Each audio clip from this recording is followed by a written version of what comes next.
¿Qué tienen los pobres en la cabeza?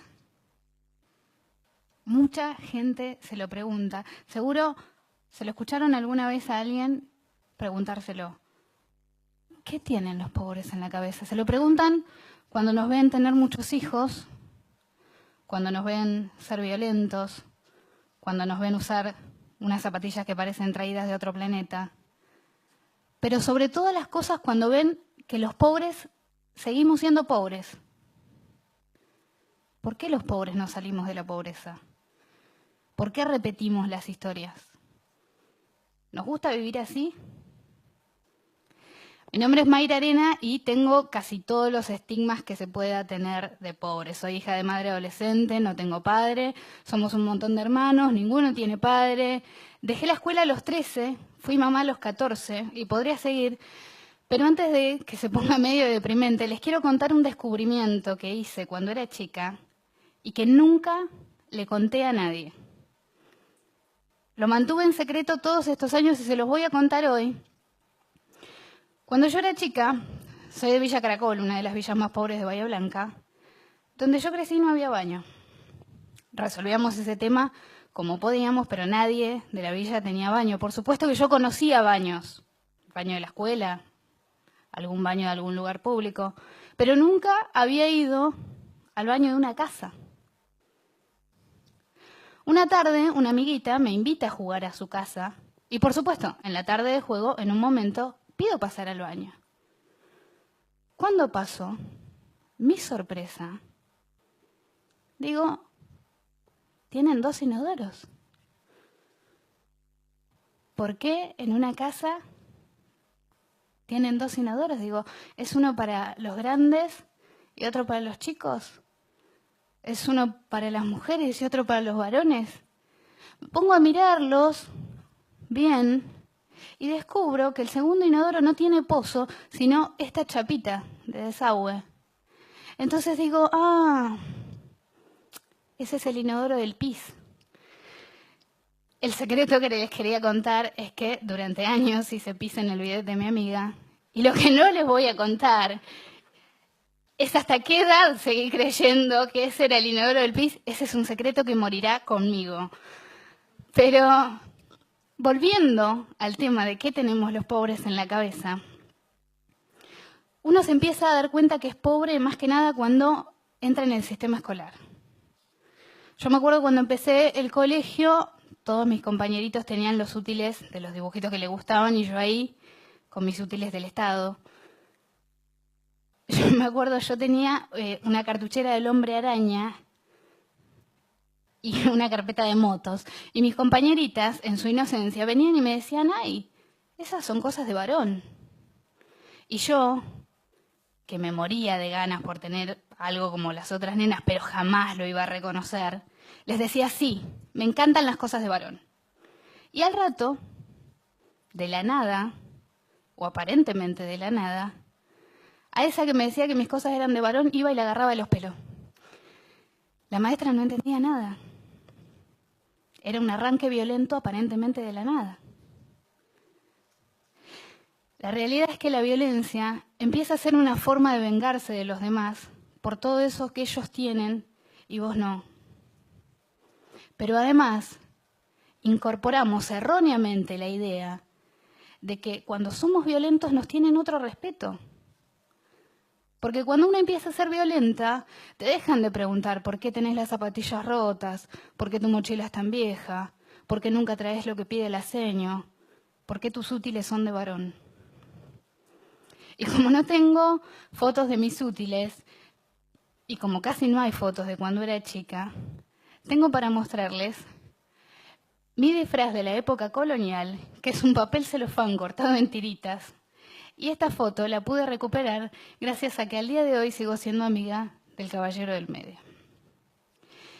Y después mucha gente se pregunta qué tenemos en la cabeza cuando nos ve, en la juventud, en la adolescencia, usar unas zapatillas que cuestan una fortuna, como canta Mati Carrica, que cantaba de 300 pesos y ahora la actualizó y canta de 300 euros. Estuviste muy bien ahí, pues ya de 300 pesos no existe. Y la gente dice, ¿por qué usan esas zapatillas? ¿Con qué necesidad? Fluorescentes, gigantes, tienen que ser terribles llantas.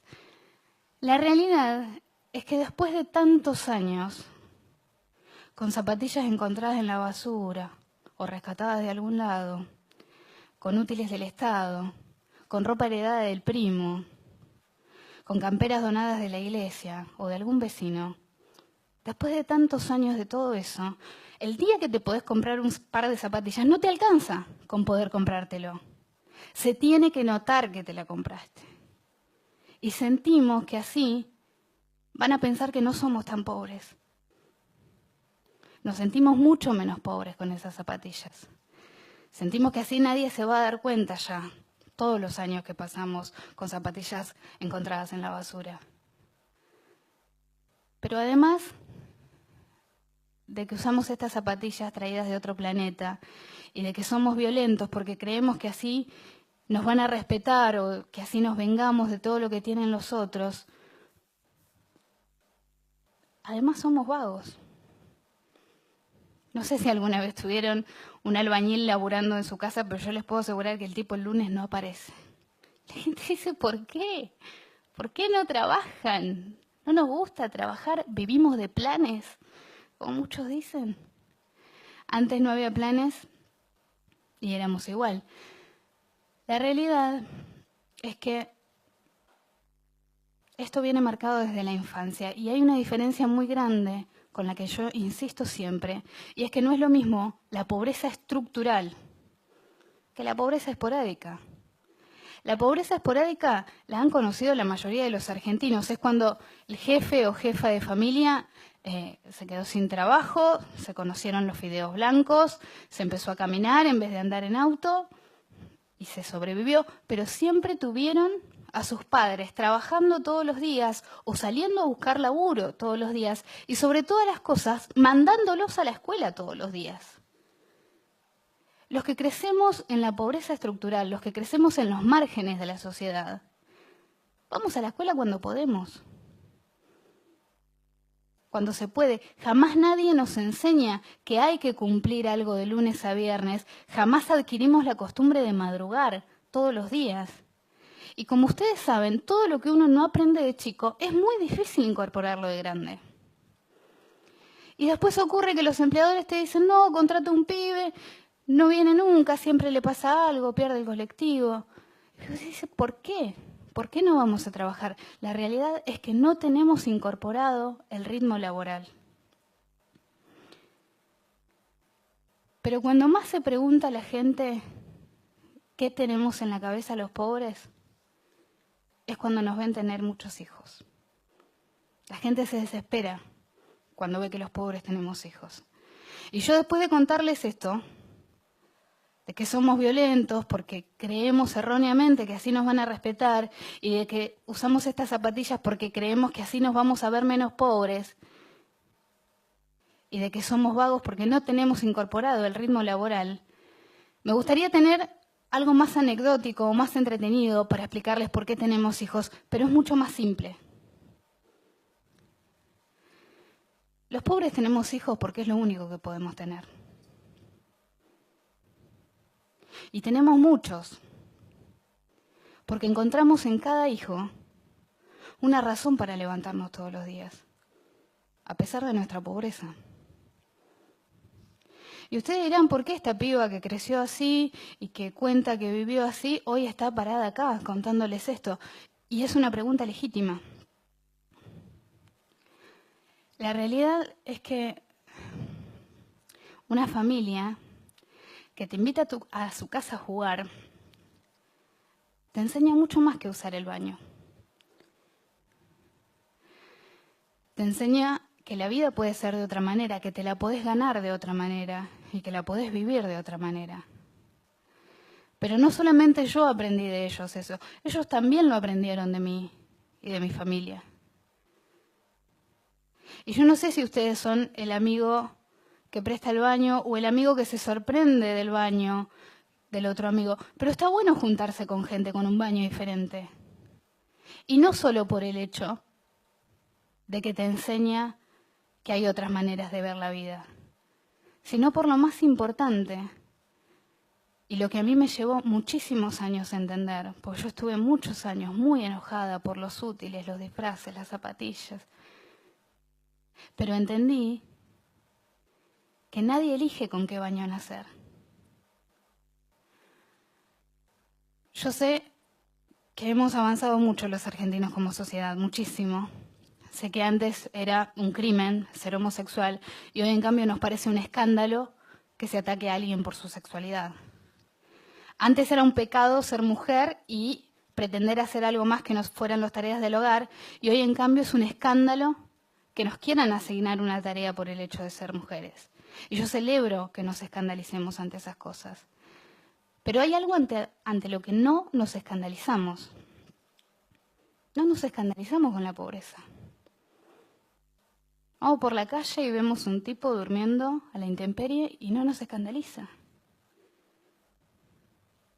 Vamos por la calle y vemos un pibito pidiendo o vendiendo en vez de estar jugando y no nos escandaliza.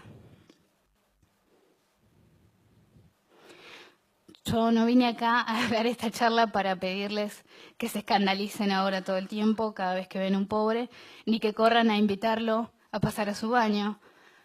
Lo que vine a decirles es esta idea que tengo de que es una injusticia que a los pobres se nos condene por no ser educados, pero nadie se pregunta jamás si recibimos educación.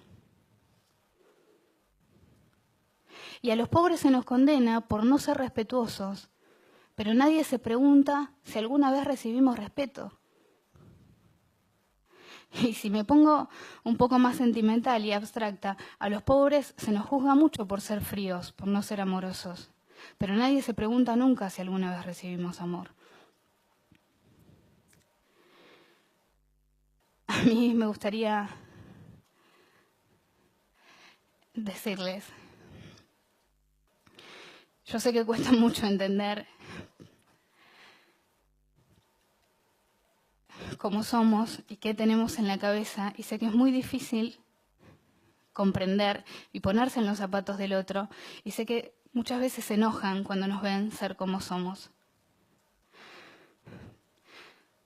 Pero ahora cuando salgan de acá, cada vez que se crucen un villero, un pobre, un marginal, porque se van a cruzar, porque somos un montón, porque estamos por todos lados y porque no somos invisibles, como muchos dicen.